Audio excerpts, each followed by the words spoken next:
Eu vou ler novamente. E obrigaram um homem que passava por ali, vindo do campo, a carregar-lhe a cruz. Obrigaram esse homem a carregar a cruz de Jesus, né? Era Simão de Cirene, pai de Alexandre e de Rufo. Amém? Só esse verso. Pai, obrigado, Senhor, mais uma vez por essa manhã e obrigado pela palavra, pela escritura, pelo evangelho. Queremos ouvir a tua voz nessa manhã e saber o que o Senhor tem para nós, o que o Senhor tem para a tua igreja. Que o Senhor trate do nosso coração com essa palavra, é a nossa oração em nome de Jesus. Amém. Glória a Deus. Irmãos, existe uma frase atribuída a um escritor chamado Stanley Jones. E eu gosto muito de repetir essa frase. A primeira vez que eu li essa frase, eu li num livro chamado Vasos, acho que era Vasos para Honra, não. Tinha uma coisa assim, o nome do livro. De um pastor batista, até conhecido da nossa irmã Juliana, o pastor Glênio Fonseca Paranaguá. Quando você lê esse nome num livro, compre o livro. Tá? O livro sempre é bom. Vasos de Barro. Aí a irmã lembrou até do nome do livro lá. O pastor Glênio foi pastor da irmã Juliana quando ela morou em Londrina, ela foi da Igreja Batista. O pastor Glênio é um exímio escritor e foi nesse livro que eu li a primeira vez essa frase do Stanley Jones que ele cita e diz assim: religião é toda a tentativa do homem buscar a Deus. Por isso, existem muitas religiões. Porém, evangelho é Deus buscando o homem. Por isso só existe um evangelho. Essa frase, para mim, ela é perfeita. Porque religiões são, religiosidade, né? Falando de religiões no sentido do que o ser humano fez da religião, então, toda religiosidade é a tentativa do homem encontrar Deus. É uma tentativa desesperada do homem, o ser humano, buscar Deus. Por isso, são muitas tentativas que o homem faz de encontrar Deus. Por isso, são muitas as religiões. Agora, evangelho não é o homem buscando Deus.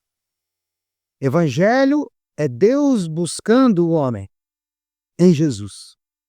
E Deus não precisa de muitas chances para buscar o homem. Deus não precisa de muitos meios. Deus só precisa de um: Jesus Cristo. Por isso, o evangelho não existem muitos. Só existe um evangelho. Essa frase, ela dá luz a esse verso que eu li. O único verso 21 do capítulo 15 de Marcos. Ou seja, esse verso é uma constatação bíblica dessa verdade dita por Stanley Jones. Eu nem sei onde Stanley Jones baseou essa frase, se ele usou um verso da Bíblia para poder criar a frase. Mas que esse verso tem muito a ver com o que ele disse, tem. Né? O texto aqui que a gente leu, esse verso 21, ele está incluso numa narrativa. E a narrativa é o ápice do ministério de Jesus Cristo. O verso está incluído na parte que narra o ápice do ministério de Jesus. Aí quando você pensa assim no ápice, no ponto alto de ministério, você imagina, uau, qual é o ponto alto do ministério? Né? Quando é que a gente pode dizer, cheguei no maior ponto, cheguei no maior grau, atingi o último degrau do meu ministério? É a hora que a igreja tem 500 membros? É a hora que eu tenho dinheiro, a igreja tem arrecadação e dinheiro bastante? É a hora que eu vivo uma vida boa? O que é o ápice do ministério? Para Jesus é cruz. O ápice do ministério de Jesus é uma crucificação. O ponto alto é a hora que levantam uma cruz para ele e o assassinam. Eu não entendo como algum ministro pode almejar outro ponto alto no seu ministério que não seja estar morto com Cristo. Eu anseio o dia que eu estarei absolutamente morto para mim mesmo e vivo só para Cristo. Eu ainda não cheguei nesse ponto alto e eu acho que vai demorar, porque toda vez que eu acho que eu estou perto, eu me vejo e digo, não, eu estou muito longe, porque eu ainda dou muita razão para mim mesmo e pouca razão para Deus. Eu ainda atendo muito as minhas vontades e em menor escala a vontade de Deus. Eu ainda penso muito no que é melhor para mim do que no que é melhor para a igreja de Deus. né? E aí a gente vê Jesus no ponto alto e você diz, é que hora o ponto alto de Jesus? Cruz, morte, sofrimento. Esse é o ponto alto, a crucificação.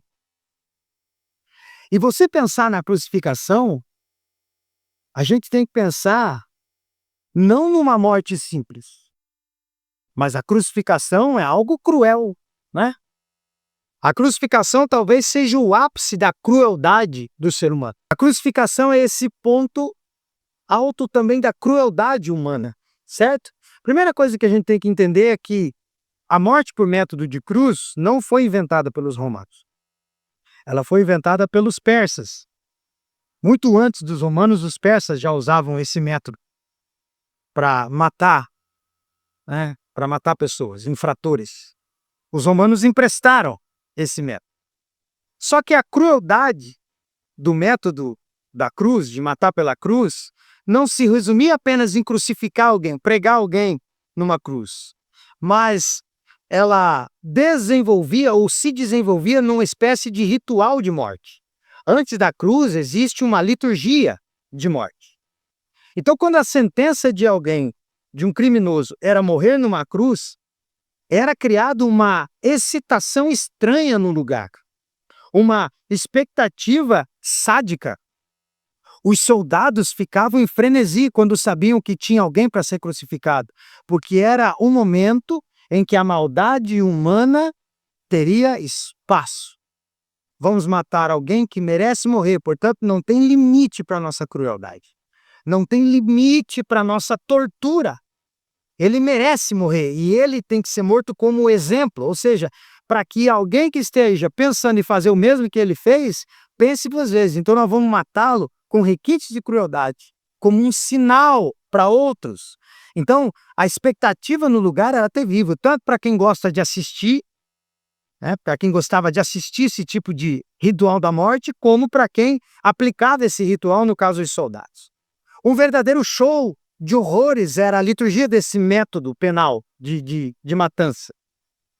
De maneira que a cruz chegava a ser o anseio do condenado. Era tanta humilhação que chegava a hora que ele dizia, olha, termine isso logo e me crucifiquem de uma vez, me matem logo. A cruz passava a ser o desejo desesperado desse réu, porque a dor e a humilhação não tinham fim, pareciam não ter fim. Então começava no ritual de açoites, né? Primeiro ele era açoitado, e aí os açoites eram 40 menos 1. Esse era o nome dos açoites, né? Era 40 chicotadas, mas eles contavam até 39 e paravam. Então era 40 menos 1. Por quê? Porque não podia correr o risco de dar 41, perder a conta e passar. Daí era crueldade demais. 40 beleza, 41 não. Então vamos até 39, para a gente não errar.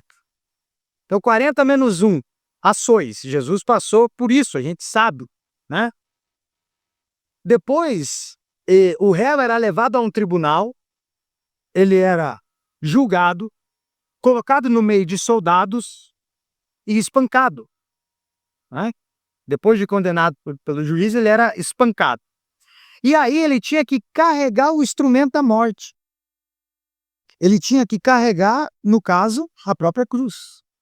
Ele tinha que levar a sua própria cruz para o lugar da crucificação. Ninguém levava para ele, ninguém deixava montado lá. Ele mesmo levava. Jesus é obrigado a carregar a cruz. Uns dizem que carregava a cruz toda, né? Aqui no ombro. Outros dizem que é só o patíbulo, que é aquela parte transversal, onde é pendurada as mãos. Só levava aquilo amarrado às costas e amarrado às mãos, e ele ficava aqui. De qualquer jeito é terrível. Seja só o patíbulo ou seja a cruz inteira, não tem alívio. Carregava a própria cruz. Mas veja, para que fosse mais humilhado, enquanto ele carregava, não pegava-se o caminho mais curto, pegava-se o caminho mais longo. No caso de Jesus, a gente conhece isso como a Via Dolorosa, né? Esse é o nome que a gente tem para o caminho que Jesus percorreu dentro da cidade até chegar no Monte Caveira e no Gólgota. Cada viela, cada esquina ele tinha que dobrar, às vezes voltar o caminho para pegar outro caminho, para que ele fosse humilhado publicamente por todas as ruas e por todos os espectadores. Então Jesus carrega essa cruz, leva essa cruz sendo humilhado desse jeito. Diante do condenado e um soldado E esse soldado levava o anúncio do crime, né? Uma placa escrita com o crime que ele cometeu. Era escrita em aramaico, latim e grego, né? É isso. Os 3 idiomas em que estava escrito. No caso de Jesus, o crime dele era dizer que ele era rei. Então o que está escrito lá? Jesus, rei dos judeus. Esse era o crime. Aquela placa, ela é levada em diante. Se Jesus fosse um infrator de um outro crime, estaria o outro crime escrito lá. Aqueles outros 2 que foram crucificados com ele, provavelmente também tinham uma placa. Muito provável que tivesse. Só que a Bíblia não diz para nós o que eles tinham cometido como crime. Certo? Essa era uma humilhação. E a placa, ela tinha uma intenção, como eu disse, qualquer um que estivesse pensando em cometer aquele crime, quando lesse, dizer, opa, esse aqui eu vou deixar para lá, porque não quero morrer assim. Não quero ser pego e morrer desse jeito. Então, essa é a crucificação. Nem chegamos nela. A gente só está falando da liturgia, da vergonha e do sofrimento que era ser crucificado. Mas tem um detalhe importante na crucificação de Jesus Cristo. Isso ocorreu no período da Páscoa, então a cidade está lotada.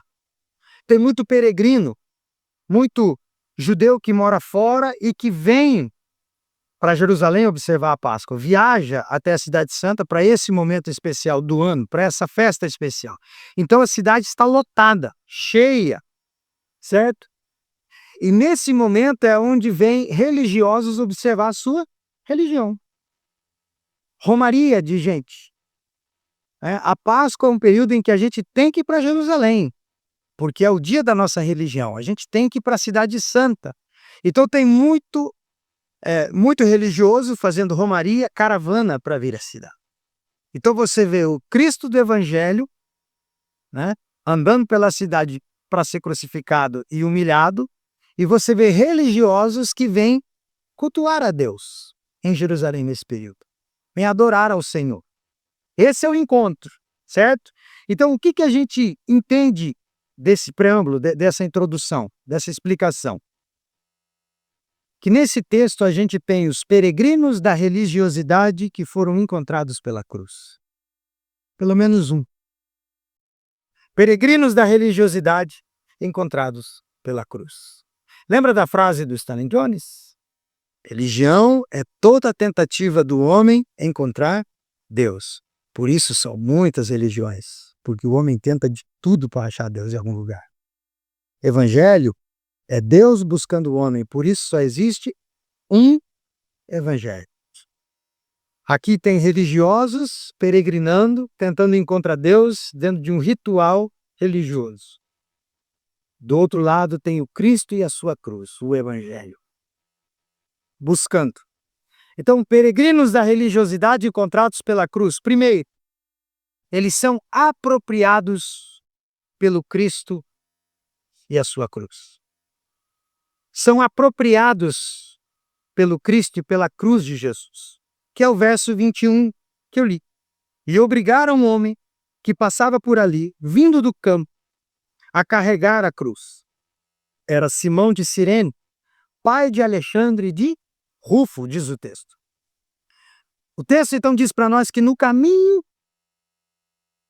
de encontro com Jesus, dentro de Jerusalém, provavelmente indo para o templo, vinha um judeu chamado Simão. Vinha para observar a Páscoa, conforme nós já vimos. E os judeus da cidade de Cirene faziam muito isso, porque se você ler Atos 2:10, você vai ver que tem gente de Cirene lá no dia de Pentecostes também, que é outra festa. No dia que o Espírito Santo desce, tem judeus de Cirene na cidade também. Então, era comum eles virem dessa cidade. Simão Cirineu, ou Simão de Cirene, da cidade de Cirene, é um desses. Está aqui na Páscoa. Então, por mais que a cidade de Cirene ficasse aproximadamente 1.200 quilômetros de Jerusalém, é uma distância razoável, né? Considerável, 1.200 quilômetros, havia já na cidade santa, em Jerusalém, uma sinagoga frequentada pelos sirineus. Isso está em Atos 6, capítulo 9. Então, os sirineus são muito identificados com a religião judaica. Os judeus eram muito devotos da sua religião. Vinham sempre a ponto de ter uma sinagoga majoritariamente frequentada por eles, de Cirene. Simão é de lá. Então, há uma conexão entre Simão e o templo, entre Simão e a religião judaica. Ele é devoto, ele busca a Deus, ele vem periodicamente até a cidade para cultuar a Deus. O que parece a nós, então, é que Simão é um judeu devoto, romando para Jerusalém, a fim de observar a Páscoa, e ele provavelmente fez isso após juntar um tempo considerável de economia, porque, para a época, 1.200 quilômetros não era uma viagem barata. Tá? Hoje, se você decidir agora sair de férias e viajar 1.200 quilômetros, já não é barato. Tá? Ainda mais que o preço que está o combustível. Imagina para a época. Então ele tinha aqui tudo juntado, essa viagem valia a vida dele. Eu posso não fazer nenhuma outra viagem no ano, mas essa eu não posso falhar, porque é a Páscoa. Eu tenho que estar na Cidade Santa, eu tenho que estar no templo, eu tenho que estar observando a minha religião, eu tenho que estar lá para encontrar Deus. Então ele fazia essa viagem. Então, havia nele uma expectativa, não há? A gente não precisa ir muito longe para tirar férias, a gente já fica com expectativa alta. Para ele, que não é férias, mas é algo ligado à sua devoção, esse homem está numa expectativa muito alta de chegar, cultuar e fazer valer a sua presença ali para cultuar a Deus. Agora, o texto diz que impuseram algo a ele no meio do caminho. Não se sabe se por curiosidade ou simplesmente porque cruzou o caminho, Jesus passa por ele com a cruz. E nesse momento Jesus não consegue mais carregá-la, de tão machucado que ele está, ele cai, ele não tem mais condições de levar a própria cruz. Os soldados romanos não iam fazer isso para Jesus? Claro que não. Então o que eles fazem? Escolhem aleatoriamente alguém. E esse alguém é Simão, que não se sabe se está parado assistindo ou se está só passando, mas o fato é que ele é o escolhido. E o obrigam a carregar a cruz de Jesus. Você pega a cruz dele aqui e continua, cara, levando. Leva a cruz desse homem. Ele não é criminoso, ele não tem associação com criminoso, ele nem sabe talvez quem Jesus seja, o texto não diz que ele sabia da história. Ele está indo cultuar a Deus e é parado no meio do caminho daquilo que ele foi fazer para cultuar a Deus, para carregar uma cruz de um criminoso que ele não fazia ideia de quem era. E por que ele fez? Por que ele atendeu à obrigação? Não só porque foi um soldado que mandou. A gente primeiro tem que entender o verbo obrigar aqui.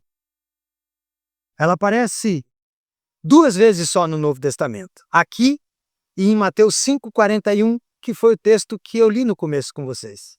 Onde diz assim: se alguém te obrigar a caminhar 1.000 passos, vá com ele 2.000. Ou 1.000 milhas, dá com ele 2 milhas, conforme umas traduções antigas. Só aparece 2 vezes a palavra obrigar, essa palavra aqui, obrigar, no Novo Testamento, e as 2 vezes associando alguém a ser obrigado a atender uma ordem de outra pessoa. No texto de Mateus, que a gente leu, Jesus diz: se um dia alguém parar você e te obrigar a caminhar 1.000 passos, não vá só o 1.000 que ele pediu, vá 2.000, faça mais do que ele espera, ame o seu inimigo. E depois o verbo obrigar aparece aqui, quando Simão de Cirene é obrigado a carregar a cruz de Cristo. Não parece interessante ser associado à mesma situação, à mesma palavra 2 vezes só? Barclay, um comentarista, vai dizer que a origem dessa palavra não é grega.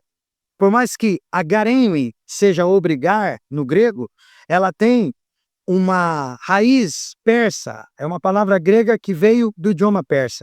E lá no idioma persa, ela quer dizer mensageiro. Aí se diz, mas o que obrigação tem a ver com mensageiro?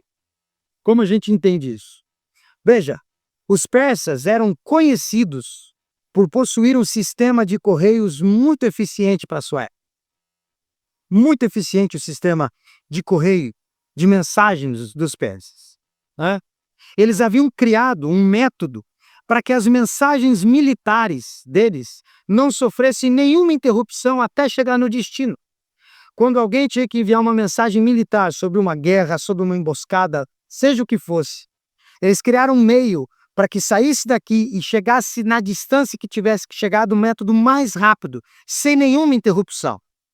Então, existe uma história sobre Ciro, o rei persa, que depois de várias experiências que ele fez, ele descobriu qual era a distância que um cavalo e um cavaleiro podiam percorrer em um só dia. Ele fez vários testes e disse, um cavalo aguenta, exemplo aqui, exemplo, um cavalo aguenta 15 horas de cavalgada no trote, cavalgando, rápido, na corrida. Se ficar forçando ele e diminuindo o ritmo e aumentando o ritmo, 15 horas ele vai tranquilo. Depois ele pode morrer, mas que ele aguenta 15 horas, ele aguenta. 15 horas montado no cavalo, suposição as 15 horas, tá? 15 horas montado no cavalo, o soldado aguenta. Então o que ele fez? Ele montou postos de substituição, onde dava exatamente as 15 horas. Ele mediu o caminho e colocou postos com soldados e cavalos. O sujeito chegava com a mensagem até onde aguentava, até onde o cavalo aguentava, ele aguentava, passava a mensagem, esse montava num cavalo novo e percorria a mesma distância até o cavalo estar quase morto e ele também, e entregava para outro até chegar onde tinha que chegar. Então a mensagem não parava, ela viajava rápido. Era o sistema de mensagens dos persas. Então, baseado no resultado das experiências, ele criou esses postos de troca.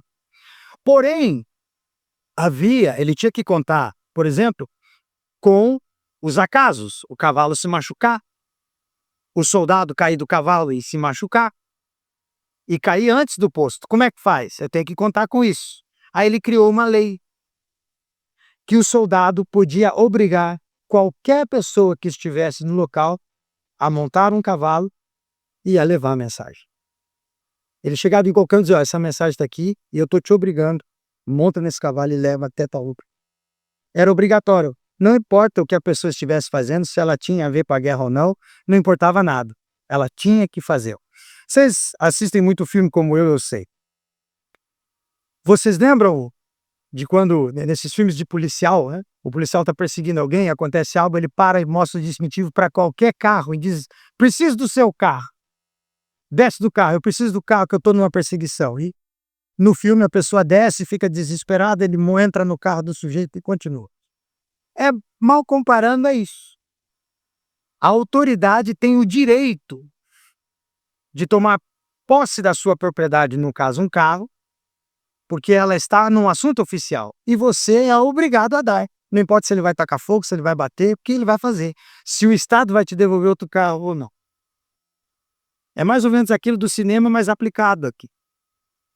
Por isso que Jesus diz, se o teu inimigo te obrigar a caminhar 1000 milhas, ele diz, faça mais do que ele espera. Caminhe 2. Faça mais do que ele pede. Não faça pela obrigação, porque ele é uma autoridade. Faça por amor. Vá 2 milhas. Aqui a gente vê Simão sendo obrigado, então, a cumprir isso. Ele está passando e alguém diz, você pega a cruz e continua. Eu estou mandando. Não tem como fugir, porque o Império Romano adotou essa lei também, que era dos persas, certo? Nesse contexto romano, então, já a lei decreta que qualquer pessoa podia ser recrutada para carregar bagagem do exército até uma distância ou para qualquer outro serviço que fosse imposto. E se recusasse, podia morrer, podia ser preso. Então, segundo o apóstolo João, se você ler a crucificação do Evangelho de João, Jesus começa levando a própria cruz. Capítulo 19, verso 17 do Evangelho de João. Mas em algum momento ele não pode mais carregar essa cruz. Então Simão, que estava no caminho entre a cruz e o Gólgota, a cruz e o Monte Caveira, a cruz e o lugar da crucificação, se vê obrigado, pela força de ocupação romana, a auxiliar o que até então para ele era um criminoso, a levar o seu instrumento de morte até o local da sua morte. Isso é o que o texto diz e isso é que historicamente a gente entende. Mas o que a gente vê aqui? Que Simão exemplifica nós, religiosos ou homens e mulheres sem religião, outrora, antigamente, que sonhávamos com um encontro com alguma coisa maior do que nós. Não sei se você é cristão desde berço, ou se você já teve experiências vastas com qualquer outro tipo de religião. Mas faça o exercício aí de lembrar. A tua intenção era buscar algo oculto, algo misterioso que valesse a sua existência. Você dizia: há de haver algo que dê significado a esse vazio dentro de mim. Não pode ser só isso que eu vivo. E a gente passou a vida buscando alguma coisa que desse significado àquilo que a gente não entende. A gente olhava e dizia: o que é maior que tudo isso? O que será que fez tudo isso? Será que existe alguma coisa? E a gente vivia nessa peregrinação, não vivia? Buscando em religiões diversas ou buscando uma religiosidade inventada por nós mesmos. Tem muita gente hoje que tem a própria religião, ele criou o próprio meio de se comunicar com alguma coisa que ele não sabe explicar o que é, mas que ele diz tem que existir, não pode só ser isso aqui, natural, tem que ter um negócio sobrenatural, e eu chamo ele de qualquer coisa porque eu não sei o que é. Mas estou nessa busca. Você deve conhecer mais de uma pessoa que já transitou em inúmeras formas de religiosidade. Você deve ter conhecido gente que foi Rastafari, reggae, e em um período ele passou com os dreads na cabeça, fumando maconha e pulando na rua. Depois você viu ele com o boné para trás, com lenço embaixo do boné, porque eu não sei que usa um lenço e um boné por cima, mas usa, cantando rap, porque ele virou alguém que tinha que denunciar o mal da sociedade. Aí depois você olha ele tá careca com um pingo branco aqui na testa, uma pedrinha dizendo Hare Krishna e batendo umas coisinhas assim. Aí você diz: cara, o que você é? Ele diz: não sei, eu tô na busca. Depois ele vira um surfista, fica bronzeado, deixa o cabelo crescer, pinta de loiro e vem para Bombinhas surfar. Aí depois disso ele larga isso e vai buscar outra coisa. Porque esses somos nós. Simão tinha a dele. Judeu, eu vou para o templo, é a Páscoa. Ele exemplifica cada um de nós. Porém, ele exemplifica muito mais agora nós como igreja. Por quê? Ele ansiava por um encontro com Deus. Passou parte da vida dele sonhando com essa viagem que vai significar essa busca por Deus em rituais e sacrifícios. Queria realizar essa ambição da vida dele, ir até a Cidade Santa e observar a Páscoa no lugar santo. Mas nunca, nem nos seus melhores sonhos, ele imaginou que Deus encontraria ele primeiro na liturgia da cruz.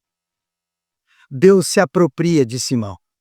Simão está buscando Deus e Deus responde: Simão, o perdido não era eu, o perdido era você. Tá aqui, ó, te encontrei. Não foi você que me achou, fui eu que te achei. E Deus nos acha em Cristo. Deus nos acha na cruz. Nós somos apropriados. Eu tenho certeza que você tem essa experiência de tanta coisa que você buscou, procurou. O dia que você encontrou Deus, você percebeu que não foi você que o encontrou. Você percebeu que foi Ele que te achou. Você foi encontrado. Tanto é que a perspectiva é outra. Sabe por quê? Você não troca mais. Não que você achou certo, mas porque o certo te achou. Aí, completa. Não sobra espaço para mais nada. Você se sente realizado em Cristo e, estranhamente, morrendo para aquilo que você dizia antes ser a sua vontade. Perfeito. Agora você morre para isso que Simão está indo para observar a sua religião e é encontrado pelo Evangelho. É encontrado pelo Cristo. Deus o encontra. E desse encontro, ele recebe o privilégio que ele jamais tinha sonhado. Ser associado com Deus na sua dor, no ápice da sua dor redentora, da cruz. O desejo dele foi saciado, o desejo de ser incluído num sacrifício que dá significado ao homem que é encontrado pela liturgia da cruz. Veja, ele estava indo sacrificar e é encontrado incluído num sacrifício que não foi ele que fez. Ele estava indo para sacrificar e no caminho ele encontrou um sacrifício que o incluiu, que o engoliu, que o possuiu. Tudo que ele tinha levado agora já não servia mais, porque não era ele que ia oferecer o sacrifício, era o sacrifício que ia possuí-lo. O próprio Cristo, o Cordeiro de Deus que tira o pecado do mundo.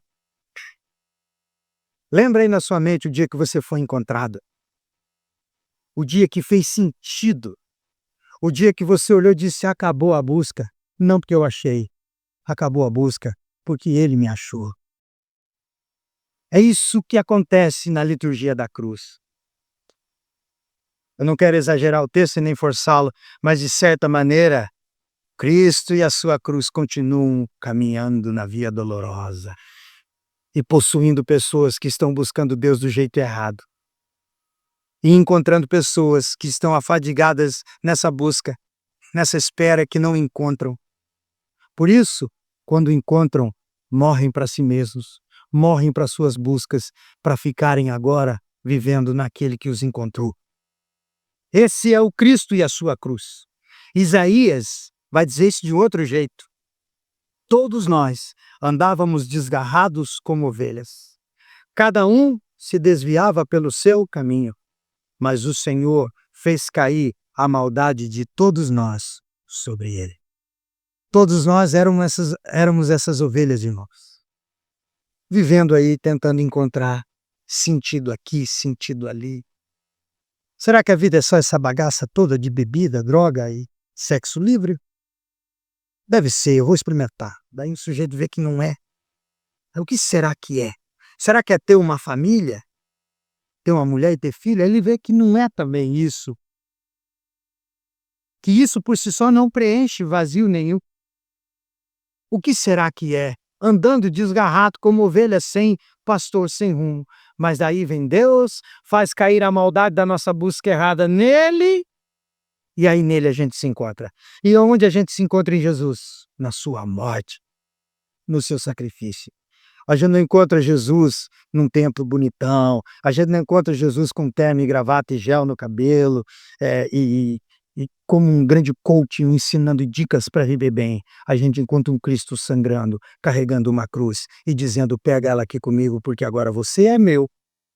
Associado ao meu sofrimento e à minha morte, para enfim você morrer para si mesmo, para suas buscas inúteis, e enfim poder viver a vida da ressurreição que vai acontecer daqui a pouquinho, que ele ressuscitou ao terceiro dia. Peregrinos da religiosidade encontrados pela cruz. Primeiro, são absorvidos, são apropriados por Cristo e pela sua cruz. Segundo, são designados a anunciar o Cristo e a sua cruz. O mesmo verso 21. E obrigaram um homem que passava por ali vindo do Cama a carregar-lhe a cruz. Era Simão de Cirene, pai de Alexandre de Rufo. Quero fazer uma pergunta e ver se você já tinha por alguma vez se atentado a esse verso. Por que Marcos diz que Simão de Cirene é pai de Alexandre de Rufo? Por que isso está ali aleatório? Qual que é a intenção de Marcos? Eu não conheço nenhum Rufo. Alexandre eu conheço alguns, mas provavelmente não é esse. Então por que ele está dando essa informação para nós? Por que isso é relevante no texto? Qual que é a ideia dele colocar esses dois nomes aqui? Não precisava, não é? Para que identificar Simão como pai desses dois rapazes, desses dois homens? Não fosse o registro de Marcos, a gente nunca saberia que Simão é pai de Alexandre de Rufo. E agora, sabendo, o que isso muda para nós no texto? Tem alguma coisa aqui? Claro que tem. Primeiro, a gente tem que lembrar que Marcos está escrevendo para quem? Para os romanos. O Evangelho de Marcos tem um público-alvo. Marcos escreve para os romanos, para que entendam o Evangelho. E aí a gente sabe disso por várias características. Primeiro, é o Evangelho mais curto, com menos capítulos, com menos conteúdo. Porque romano não lia coisa muito grande, não. Era meio preguiçoso. Então é curto. Segundo, os romanos gostam de ação. Eles gostam de coisas contadas sem muito detalhe. Eles querem saber a ação. Por isso que termos comuns no Evangelho de Marcos é logo após isso, depois disso, logo a seguir. Ou seja, Jesus está sempre trabalhando em Marcos. Jesus está sempre andando, caminhando, indo, voltando e fazendo. Não tem discursos longos, não tem nada. Marcos é o objetivo. Está escrevendo para esse grupo que gosta de coisas assim, de ler isso. Marcos se preocupa porque ele quer que o evangelho atinja o objetivo, e ele usa de todos os recursos que ele pode, inclusive conhecer o gosto de leitura de para quem ele escreve. Então Marcos tem essa intenção. E quando ele escreve, então, o nome desses dois rapazes, ele tem a intenção que os filhos de Simeão, ou ele está aqui salientando que os filhos de Simão, perdão, são bem conhecidos da comunidade para a qual ele escreve, para os romanos. Ele diz, eu vou citar esses dois nomes porque os romanos sabem de quem que eu estou falando, quando eu digo Alexandre e Rufo. E eu quero que eles saibam quem era Simão, certo? É isso que ele tem a intenção. Portanto, quando ele cita o nome desses dois filhos, ele quer que liguem o nome de Simão a esses nomes, ou o nome dos dois a alguém importante que é Simão. Agora veja, quando Paulo escreve a sua carta aos Romanos, Paulo, ele saúda Rufo no final da carta e a sua mãe. Ele diz assim, cumprimentai Rufo, um eleito no Senhor, e a sua mãe, que tem sido a minha mãe também. Então Paulo está citando o Rufo, que é citado por Marcos, na carta aos Romanos, e Paulo está citando a esposa de Simão, que ele diz que além de ser mãe de Rufo, é minha mãe também, porque cuidou de mim no meu apostolado. Paulo está elogiando a mulher de Simão. O que a gente conclui disso, irmãos? A gente conclui então que na igreja de Roma, Rufo, que é filho de Simão, foi um cristão que pôde ser chamado de eleito de Deus. Simão encontrou o Cristo da cruz e anunciou para a própria família, a ponto do filho dele se tornar quem se tornou na igreja de Roma. Simão encontrou o Cristo, indo buscar Deus, e Deus o encontrou. E depois que Deus o encontrou, ele passou a apresentar Deus para todo mundo em Jesus Cristo, começando pela própria família. Começando pela própria esposa e pelo próprio filho. Eu fico encucado de por que a Bíblia não dá alguns detalhes que a gente gostaria, né? Porque eu quero imaginar o que foi a vida desse homem depois de levar aquela cruz. Quanto tempo será que ele ficou sentado numa esquina, olhando para o templo, tendo aquela confusão mental e dizendo, e agora? Eu vim aqui para fazer uma coisa, fui encontrada por outra, e agora eu não consigo mais entender o que eu tenho que fazer. A crise deve ter durado um tempo na cabeça. Agora imagine retornar 1.200 quilômetros sem fazer o que você foi fazer. E tendo uma outra coisa para fazer que você ainda não entende o que é passar a fazer direito. Então, já que eu não entendo muito, eu vou começar pela minha casa. Esse homem se tornou um evangelizador depois que encontra o Cristo. O peregrino da religiosidade, quando é encontrado pela cruz, o primeiro passo dele é anunciar essa cruz e o Cristo para qualquer um que cruze o seu caminho, começando pelos de casa. Veja o que Marcos diz. Esse homem encontrou Jesus no caminho e ele é pai de Alexandre e Rufo. Sabe quem é? Eu sei, então. Ele é o pai desses crentes aí, bom em Roma, que vocês conhecem. Esse homem que Paulo chama de eleito no Senhor e esposo da mulher que Paulo diz é minha mãe também. Será que Simão fez um belo trabalho? Claro que não depende dele, depende só de Deus. Mas o que lhe cabia fazer, ele fez muito bem feito. Muito bem feito. Muito. Fez de um jeito cabal, ou seja, completou a missão. Fez tudo como deveria fazer. Isso revela a nós que Simão não só então se rendeu ao evangelho que o encontrou, mas também instruiu a todos de Roma sobre essa graça do evangelho, incluindo a própria família. Depois de um período ele foi morar em Roma, provavelmente saiu de Cirene, e instalado em Roma, ele prega o evangelho. Veja, Paulo escreve a carta aos Romanos dizendo que nunca esteve na igreja de Roma. Mas teve um homem lá da igreja de Roma que Marcos diz que fez um bom trabalho. Simão. Não tem a carta de Simão, nem o evangelho de Simão, mas tem um trabalho de Simão registrado no evangelho e nas cartas de Paulo. Esse homem é um anônimo. Nem tão anônimo assim, né? Que ele está citado no evangelho. Mas com respeito à obra ministerial, ele é um que fez. E quantos são assim que não estão citados aqui na Escritura? Simplesmente porque quando foram encontrados pela liturgia da cruz, entenderam que agora a missão deles era anunciar o Cristo a todos os outros.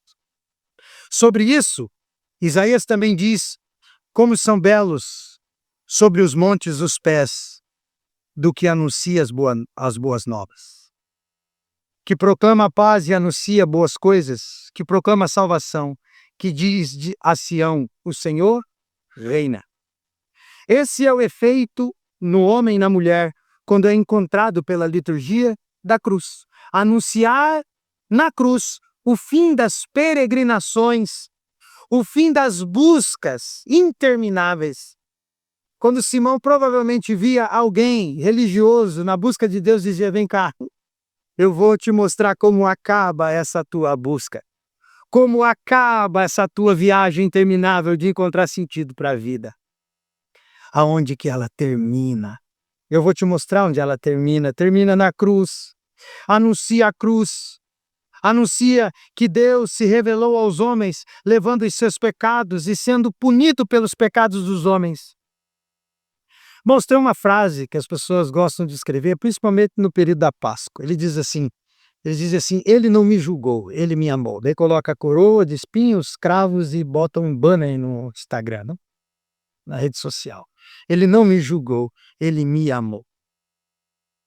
Se Simão ouvisse isso, ouvisse essa frase, talvez ele refutasse com veemência essa mentira. Ele ia dizer: o quê? Ele não te julgou? Ele viu de perto o quanto nós fomos julgados. Ele teve que carregar a cruz do nosso julgamento, porque Jesus não morreu por pecados próprios, morreu pelos nossos. Ele ia dizer: se você não foi julgado, se aquilo não era o teu julgamento, então duas coisas. O culpado era ele, isso é impossível. O segundo, você ainda não entendeu que você foi julgado e foi julgado de um modo grave.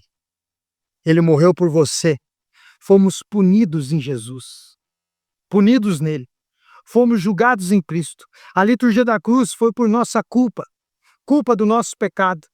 Todo o sofrimento descomunal sobre Jesus foi para nos punir. E se a gente não se sente incluído nisso, nem de longe a gente entendeu o Evangelho. Simão exemplifica no ato de carregar a cruz com Jesus a nossa associação com o sofrimento de Jesus Cristo. A culpa era de Simão, a culpa não era de Jesus. Por mais que Simão parecesse alguém bom que só estava indo adorar a Deus, um pecador que precisava ser encontrado por Jesus e morrer com Jesus, por isso tem que carregar a cruz com Jesus. A gente foi punido. Ele nos julgou, nos considerou insuficientes, nos substituiu na pena e aí demonstrou o seu amor, mas pagou o preço pelo nosso pecado. Você foi julgado e considerado insuficiente e merecia morrer, mas ele substituiu você para poder te incluir naquilo que era só seu, a morte pelos seus pecados. Simão viu isso de perto. Simão viu isso em loco. Simão carregou a cruz junto com Jesus.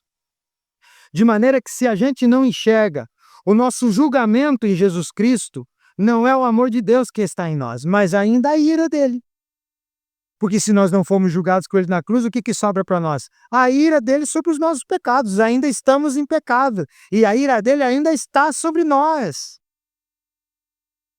Agora, se assim como Simão, você foi encontrado por Cristo na liturgia da cruz e entendeu, como Simão, que a culpa por aquele show de horrores é sua, é minha, então não deixe de anunciar isso para os outros. Não deixe de anunciar Cristo e a sua cruz a todos que cruzam o seu caminho. Simão é Simão, Simão é eu, Simão é você. Simão, todos nós. Desesperados por significado, buscando um significado maior, sobrenatural em tudo quanto é lugar, até o dia que ele nos encontra. E o dia que ele nos encontra, irmãos, ele não veio com um buquezinho de flor, com um reloginho novo, ele não veio com nada disso, ele vem com uma cruz sangrando e dizendo: toma aí, eu vou te incluir nisso. Eu vou morrer por você e vou te incluir na minha morte, para você morrer para você mesmo. E enfim, acaba a busca. Eu já disse isso algumas vezes, né? Acho que até aqui.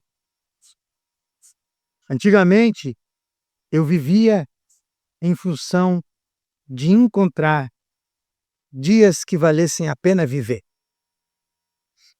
Cansei de fazer isso. A minha função era buscar dias que valessem a pena viver. Vai ter churrasco onde? Tal lugar, eu estava lá. Vai ter festa onde? Em tal lugar, estava eu lá. Vai ter bebida onde? Em tal lugar, estava eu lá. Vai ter isso onde? Tal lugar, estava eu lá.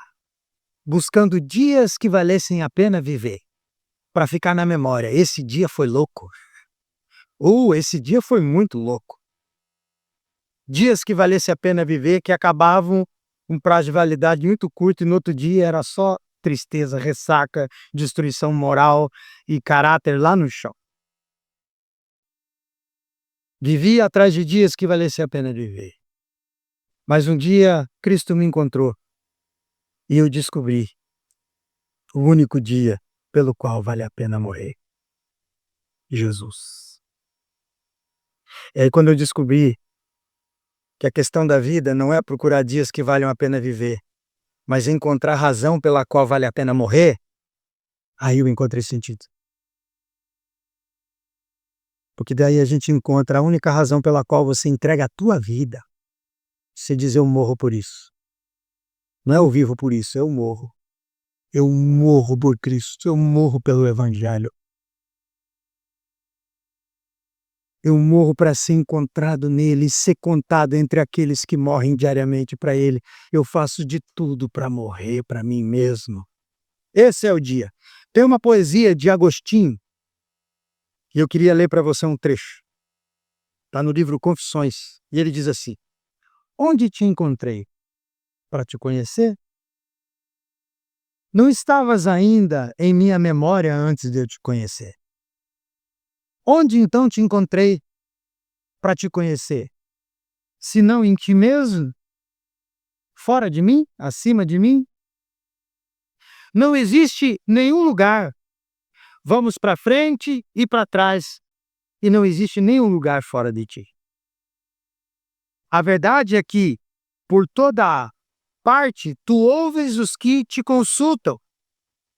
E, ao mesmo tempo, respondem aos que pedem seus conselhos sobre essas várias consultas. Com clareza tu respondes, embora nem todos te ouçam com clareza. Todos te consultam sobre o que querem, embora nem sempre ouçam de ti o que querem. Assim, o melhor servo é aquele que, mais do que ouvir de ti o que ele mesmo quer, prefere querer o que ouve de ti. Tarde vos amei, ó beleza antiga e tão nova. Habitavas dentro de mim e eu lá fora a te procurar. Esse é o trecho do poema Confissões. Agostinho escreveu isso muito depois do episódio de Simão que a gente leu no texto. Mas parece que ele descreve o que aconteceu com Simão. Eu procurava o Senhor lá fora e o tempo todo o Senhor estava aqui. O tempo todo te consultei para ouvir de ti o que eu queria, quando na verdade eu deveria querer ouvir o que o Senhor tem para me dizer e não o que eu quero ouvir de ti. Não é isso a nossa vida, gente? A gente não passou a vida fazendo perguntas para Deus, mas ignorando as respostas claras de Deus? Porque a gente não queria ouvir o que Deus tinha para dizer, a gente queria que Deus dissesse o que a gente queria ouvir. Mas ele diz, o servo bom não é aquele que quer ouvir de ti o que ele quer, mas é aquele que prefere ouvir o que o Senhor tem a dizer, por mais que seja contrário ao que ele quer.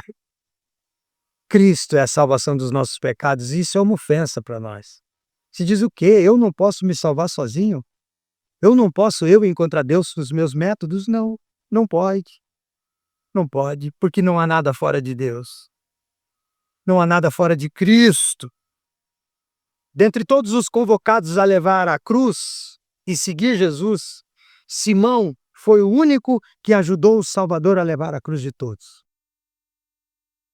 O que Jesus disse? Quem quer vir após mim, negue-se a si mesmo e tome a sua cruz e siga-me. Simão também está nessa convocação, mas dentre todos, ele foi o único que carregou a cruz que era de Jesus, a cruz de todos. Para exemplificar isso para nós. Ele foi a Jerusalém para satisfazer a sua religiosidade na esperança de encontrar Deus, mas terminou encontrado na via dolorosa pelo Salvador que carregava a sua própria cruz. E que, na sua soberania, para salvar, ofereceu a sua cruz a Simão, a fim de satisfazê-lo, de preencher Simão. E depois designou Simão a oferecer essa cruz a outros como resultado dessa satisfação em Cristo. Eu sei que a tua busca terminou, você já anda com Cristo. Você parou de buscar Deus, você foi encontrado. Agora anuncie isso a outros. Anuncie o Cristo na via dolorosa para outros, como Simão fez. E quem sabe um dia, alguém olhará algum descendente seu e dirá: sabe esse sujeito aqui? É neto, bisneto, filho, sobrinho daquele lá. Começou com aquele lá. Uma vez eu fui a uma cidade chamada Terra Roxa para pregar. Divisa lá do Paraná com o Paraguai. O pastor me convidou para pregar na igreja dele e eu fui. Seminarista ainda. E aí, domingo à tarde, depois do almoço, eu estava no quarto que ele me hospedou, lendo o meu sermão para pregar à noite, estava dando uma lida. Ele bateu na porta e disse: sim, tem um pessoal que veio fazer uma oração, os amigos que estão passando pela cidade, pararam aqui em casa. Vamos ali na sala para a gente orar? Eu falei: vamos lá. E fui. E quando eu cheguei, tinha um casal de mais idade, ficaram me olhando de um modo constrangedor. Me olhavam. E cochichavam. E me olhavam e cochichavam. Conversamos, oramos, eles foram se despedindo. E aí a mulher do casal olhou assim: desculpa, eu posso fazer uma pergunta? Eu falei: pode. Ela disse assim: você conhece alguém chamado Ireno Jacinto da Silva? Eu olhei para ela e falei: sim, é meu avô. Ela começou a chorar e correu, e o marido disse: eu não falei para você? É a cara dele, eu sabia, vem cá. E o marido veio, e os dois me olharam e disseram: é seu avô? É, como é que ele tá? Eu falei: isso era 2010, não, 2011. Falei: ele morreu, faleceu em 2002, janeiro de 2002. Ele faleceu. Que pena, mas deixa eu te contar. Foi ele quem evangelizou a minha família no Paraguai. Toda a minha família é crente por causa do seu avô. Ele evangelizou meu pai. Montou uma igreja lá na nossa propriedade. A minha família toda e vizinhos se converteram. E quando a gente olhou para você, você é a cara dele. E eu falei para meu marido: tem sim alguma coisa a ver, ele é muito parecido. Gente, quanto que eu imaginei que eu ia encontrar alguém em 2011 que ia falar isso do meu avô, já falecido há 10 anos atrás. E sabe-se lá quando ele evangelizou esse povo. E essa mulher não esqueceu. Essa é a nossa missão. Nós somos anônimos no Evangelho, é a obra toda de Cristo, mas nem tão anônimos assim. Um dia alguém lembra. E não é por bem, meu avô não ganhou nada com isso. O corpo dele continua deteriorando lá no cemitério em Matinhos, ele não nem engordou, nem emagreceu, continua igual. Não mudou nada para ele. Mas é bom saber que aquilo que a gente faz quando é encontrado por Cristo reverbera. Amém? Coloque-se de pé, vamos orar.